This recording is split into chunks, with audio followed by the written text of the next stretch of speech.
All right, a lot to dig into there. Let's bring in our panel. Matt Schlapp is here, a former White House political director and chairman of the ACU. Leslie Marshall is a Fox News contributor. All right, Leslie, we'll start with you first because we know that Democrats are getting briefed at the White House right now. We know Steny Hoyer, Adam Schiff, Eliot Engel are among those Democrats that are receiving the briefing. Then we will hear a statement from that. What do you expect we'll learn this morning?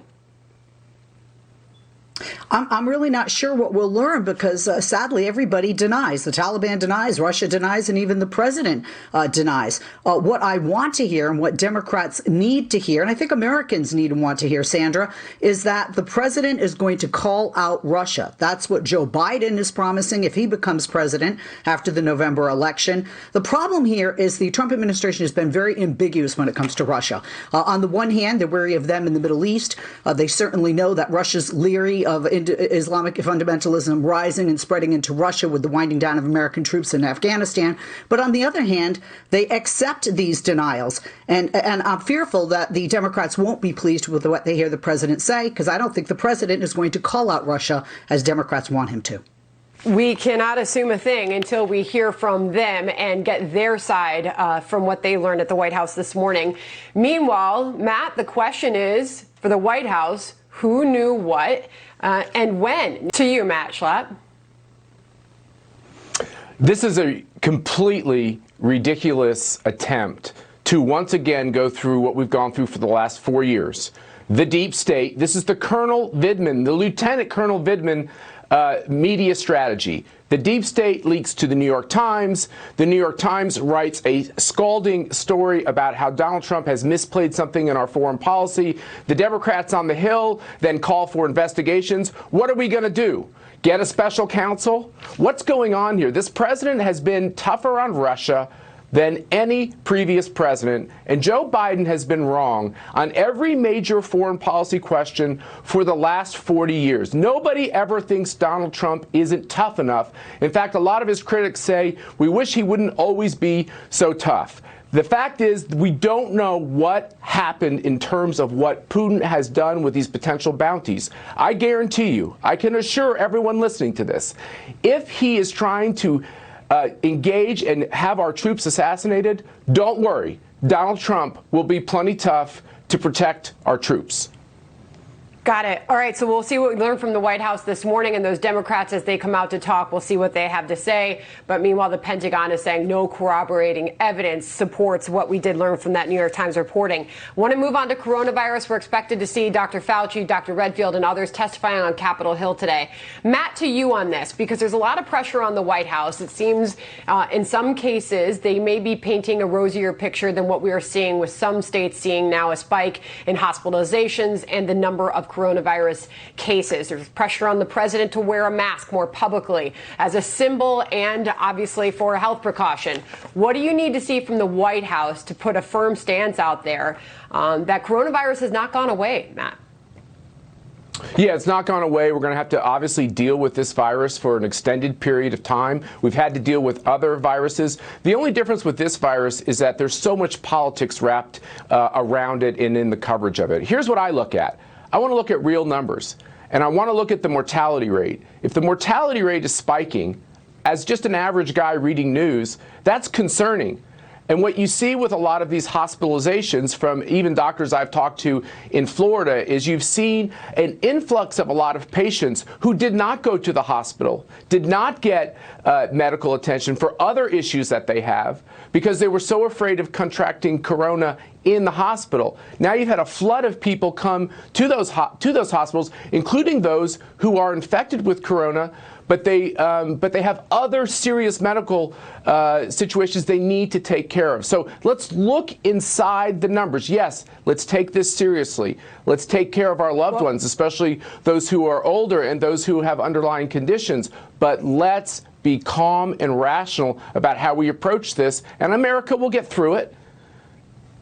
Well, the mortality rate obviously is one set of numbers to look at, but obviously the most hospitalization rate is important, right? Flattening that curve is what we had to do here in New York, but you see in other areas of the country, Leslie, where you're about to hear from these medical experts on what needs to be done to get people back to school, get people back to work safely, as we do see a spike in cases in some areas. Yeah, absolutely. And this comes down to, and it should not be political at all. This comes down to personal responsibility. And if we care about our fellow American as human beings, if we wear a mask, we're not only protecting ourselves, we're more so protecting somebody else because we could be asymptomatic carriers. In addition to that, if we social distance, we're seeing in both states like Texas and Florida, even here in California, beaches closing, and where there were openings before, certain restaurants or bars, those are being closed. What I hope that people take away from Dr. Fauci and from the CDC and from the medical experts and the scientists is that we are impatient. We're opening too fast. We don't balk if somebody says shirt and shoes to enter this establishment. We don't balk if somebody says wear a seatbelt. We shouldn't be balking if somebody says wear a mask and social distance. It'll go away quicker if we do this. And we know we can do this as a nation, and we need to do it because when we're looking at the numbers, not just mortality, but the numbers of spread. We cannot and haven't been able to get this under control, as many states have shown, sadly. But mortality is the most important number. The fact is this: when people die, it's a tragedy, and we ought to be looking at that number and doing everything we can to keep that number as low as possible. Who isn't dying are a bunch of children, and that's why we should open up these schools. Keeping the kids home, I actually think, has been a very big mistake. Well, we are going to hear from not only the lawmakers on that this morning, but we'll hear from the medical professionals, the scientists, on what they see as necessary to get kids back to school. We'll leave that there. But before I let you go, I want to talk about the Supreme Court. We're going to see if we're going to get any more rulings this morning. Okay, so that's the way he put it, Matt. I'll get your thoughts this morning, as we could get more decisions from the court involving the president's financial records, electoral college. Some big ones could come down this morning. But your thoughts on what we saw play out yesterday?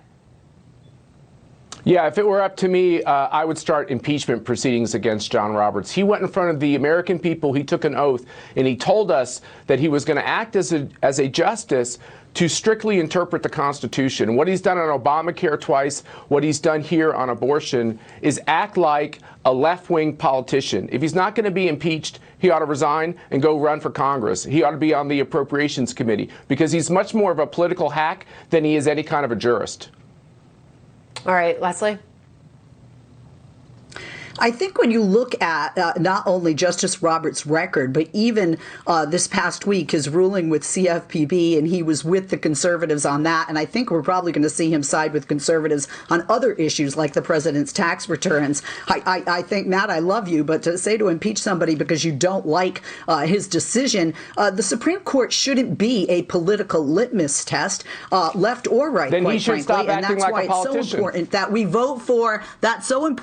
vote for, leaders who will appoint judges that are going to do what we as Americans and taxpayers feel is the right thing. And what Justice Roberts felt was the right thing constitutionally is how he ruled. I don't think it's fair to say he's being a liberal hack when you look at decisions like CFPB and others in which he has clearly sided with conservatives.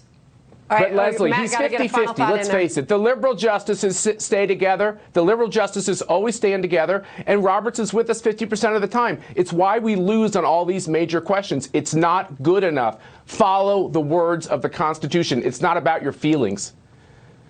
And I think he did. We can leave it there. We promised we were going to kick off the show this morning with a debate, and you got a debate. We await any possible decisions that could come down. They never tell the opinions that are coming out beforehand, but we'll be watching for that. Brett Baer, Shannon Bream, and Judge Napolitano are standing by on that. Thank you for the spirited debate. Thank you. I love you, Leslie. Have a good day.